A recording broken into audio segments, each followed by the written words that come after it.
Akhir dari sidang peninjauan kembali kasus Vina Cirebon menurut mantan Kabareskrim Polri Susno 2J mengarah ke kecelakaan lalu lintas, bukan pembunuhan.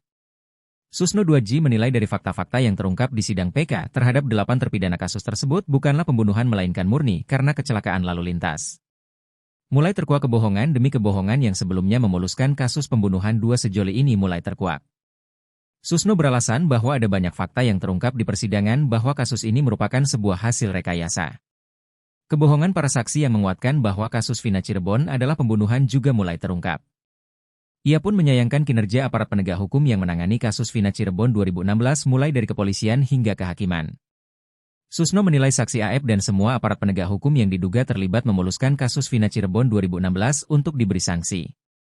Pasalnya, mereka telah diduga kuat turut merekayasa kasus Vina menjadi pembunuhan.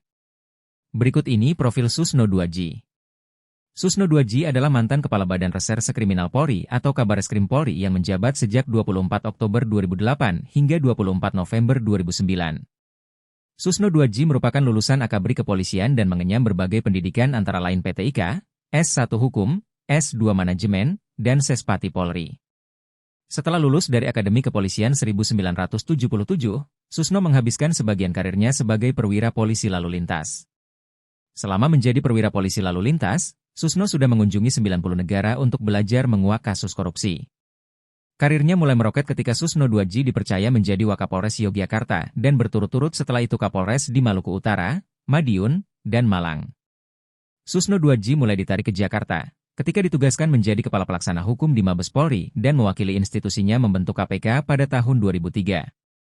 Pada tahun 2004, Susno 2J ditugaskan di Pusat Pelaporan dan Analisis Transaksi Keuangan atau PPATK. Setelah 3 tahun di PPATK, Susno kemudian dilantik sebagai Kapolda Jabar dan sejak 24 Oktober 2008. Susno 2J lalu menjadi Kepala Badan Reserse dan Kriminal Mabes Polri menggantikan Bambang Hendarso Danuri. Susno sejak itu dikenal dengan Truno 3, atau orang nomor 3 paling berpengaruh di Polri setelah Kapolri dan Wakapolri. Download Tribun X sekarang, menghadirkan lokal menjadi Indonesia.